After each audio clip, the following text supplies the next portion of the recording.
Corona virus एक ऐसा मनहूस नाम जिसे लगातार 1 सालों से टीवी पे ब्रेकिंग न्यूज़ सुनते सुनते हमारे कान को तो छोड़िए बाल तक अब पकने लगे हैं। आखिर कितना सच और कितना झूठ है यह कोविड-19 वायरस। हम इस वीडियो में इसी मुद्दे को आगे बढ़ाते हुए पूरे जड़ तक जाएंगे। वैसे क्या आपने अपने आसपास किसी भी परिवार में कोविड केस को देखा है? कमेंट कीजिए और ये भी बताइए कि क्या आप भी कोरोना से जंग जीत चुके हैं। यदि आप भी कोरोना से जंग जीत चुके हैं तो फैक्ट टॉक चैनल की तरफ से आपको बहुत बहुत बधाई।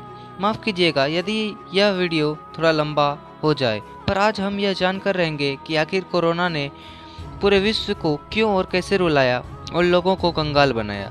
आगे बढ़ने से पहले आपसे अनुरोध है कि यह वीडियो बहुत ही रोचक जानकारी से भरा हुआ है और बहुत ज़्यादा मज़ेदार होने वाला है। इस वीडियो में एक सबसे बड़े रहस्य को जानने हेतु कृपया अंत तक हमारे साथ एक सच्चे फैक्ट टॉक फैमिली के सदस्य की तरह बने रहिएगा। तो हम इस वीडियो में जानेंगे कि क्या कोरोना चीन के द्वारा जानबूझकर बनाया गया एक बायोलॉजिकल वेपन है या राज कुछ और है। मैंने तो बहुत कुछ बोल लिया, अब आप बोलेंगे मेरे अंदर। सबसे पहले आपने अब तक न्यूज़ चैनल वालों से सुनकर यह तो जान ही लिया होगा कि कोरोना वायरस क्या है और क्यों है इतना खतरनाक। वैसे सच में यह है या नहीं, ये तो आपको अब पता चलने ही वाला है, तो इसलिए इस बारे में मुझसे बेहतर आप जानते होंगे। कोरोना वायरस हमारे देश में मार्च 2020 के महीने में फैलना शुरू हुआ था। पहले तो सरकार ने इसे एक आम बीमारी समझा, पर कुछ ही दिनों में विश्व के अन्य हिस्सों में भी इस वायरस ने कोहराम मचाना शुरू कर दिया, जिस कारण से सरकार ने तुरंत ही एक अहम फैसला लिया और पूरे देश में लॉकडाउन लागू कर दिया। ध्यान देने योग्य है कि यह निर्णय जरूरी थी, क्योंकि हमें तब इस वायरस के बारे में ज़्यादा कुछ पता नहीं था और सरकार को फर्स्ट एड की तरह ही यह कदम उठाना पड़ा। पर यह तो बस शुरुआत था, आगे बहुत कुछ होना बाकी था। पूरे देश में मानो ऐसा पहली बार हुआ था कि सड़क दिन में भी सुनसान थे। सभी संस्थाएं तात्कालिक बंद पड़ी हुई थी। जहां देखो लोग डरे सहमे हुए थे कि अब आगे क्या होगा। इसी कड़ी में देश में महंगाई भी कोरोना से दोस्ती करते हुए देश के बदतर स्थिति की एक महत्वपूर्ण हिस्सा बन गई, जो कि कहीं ना कहीं अब भी हमें परेशान कर रही है। पर फिर भी देश में यह स्थिति की मरता क्या न करता के कारण लोग सरकार पर आस लगाए हुए थे और जितना हो सका हमारी सरकार ने भी भरपूर सहयोग किया, जिसमें मुफ्त में राशन सामग्रियों का बंटवारा और जनधन खाते में कुछ राशि भी मदद के तौर पर बांटी गई।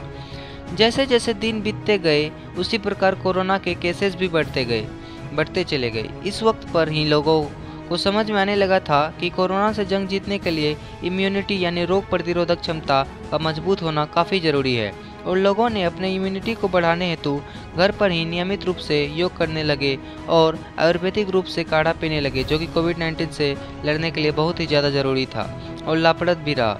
कुछ महीनों बाद कहीं जाकर न्यूज़ के माध्यम से लोगों को यह दिलाना शुरू किया गया कि कोरोना का टीका खोज लिया गया है।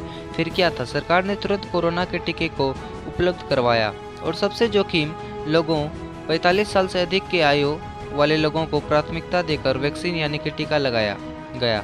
पर अफवाहों को तो फैलना ही था, सो बहुत मोटे स्तर पर व्हाट्सएप पर यह मैसेज फैलने लगा कि कोरोना का टीका असुरक्षित है। ऐसे में स्वास्थ्य विभाग के लिए यह चुनौती सामने आई कि लोगों को टीका लगवाने के लिए जागरूक करना पड़ेगा, जिस कारण से जगह जगह कोविड वैक्सीन लगवाने के जागरूकता हेतु विज्ञापन लगवाए गए। अब जाकर कहीं एक बड़े स्तर पर पूरे देश में जोर शोर से 18 वर्ष से अधिक आयु वर्ग के लोगों का टीकाकरण किया जा रहा है, और यह साबित हो गया है कि कोविड वैक्सीन 100% कारगर है। अब ऐसे में अब सरकार ने स्कूल कॉलेज को खोलना शुरू किया है, जिसे खोलना देश के भविष्य के लिए अति आवश्यक है। ऐसे में आप कमेंट करके बताइए कि स्कूल खोलना चाहिए या नहीं। अब हम कुछ प्रश्नों के उत्तर के लिए तैयार हैं। जैसा कि अमेरिकी सरकार द्वारा चीन पर यह आरोप लगाया गया था कि चीन ने जानबूझकर कोरोना वायरस को एक बायोलॉजिकल वेपन की तरह यूज किया है, तो इस पर चीनी सरकार ने साफ विरोध जताते हुए इनकार कर दिया है, क्योंकि अब तक यह पूर्ण रूप से साबित नहीं हुआ है, इसलिए इस रहस्य का खुलासा करना अभी मुश्किल है। दूसरा महत्वपूर्ण सवाल है, क्या देश में तीसरा लहर आएगा? तो ऐसे में मैं आपको बता दूं कि यदि जल्द से जल्द हमारे कुल जनसंख्या के कम से कम 60 से 70% लोगों को वैक्सीनेट कर दिया जाएगा, तो थर्ड वेव आने की कोई भी चांस नहीं है। यह जानना जरूरी है कि जब देश में कोरोना पॉजिटिव चेकिंग को बढ़ाया गया तो कोविड पॉजिटिव केस भी बढ़े। तो इससे यह आसानी से कहा जा सकता है कि कोरोना पॉजिटिव के आंकड़े मुख्य रूप से कोरोना चेकअप पर निर्भर है। आपका सवाल क्या कोरोना बहुत हानिकारक बीमारी है? तो इसके लिए मैं आपको बता दूं कि अब तक पूरे देश में कोरोना से 80% तक मृत्यु उन्हीं लोगों को की हुई है जो पहले से किसी दूसरे बीमारी से ग्रसित थे या बुजुर्ग थे। ऐसे कोविड डेथ बहुत कम ही देखने को मिला है जो कि किसी स्वस्थ व्यक्ति का हुआ हो। ऐसे में मेरा मानना है कि स्वास्थ्य वैज्ञानिकों को कोरोना पॉजिटिव चेकअप से ज़्यादा कोरोना से लड़ने की शक्ति यानी कि ह्यूमन इम्यूनिटी टेस्टिंग किट को बनाने के लिए ज़्यादा ध्यान देना चाहिए, जिससे प्रत्येक आदमी का इम्यूनिटी चेकअप किया जा सके और उसी आधार पर उनकी कोरोना से लड़ने के एबिलिटी को परखना चाहिए और एक चार्ट बनाना चाहिए जिससे ये पता चल सके कि कोई कितने जोखिम में है और उसी अनुसार उस व्यक्ति का डाइट और इम्यून सिस्टम को मजबूत बनाने हेतु स्वास्थ्य सलाह देनी चाहिए। वैसे इस मामले में आपकी क्या राय है, कमेंट में बताइए।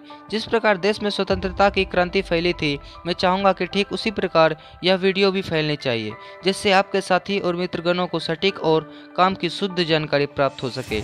इसलिए जितना हो सके इस वीडियो को शेयर करने का एक कोशिश जरूर कीजिए। वीडियो में अंत तक बने रहने के लिए आपका तहे दिल से शुक्रिया। आशा है कि हम, आप और पूरा विश्व इस महामारी से जल्द छुटकारा प्राप्त करेंगे।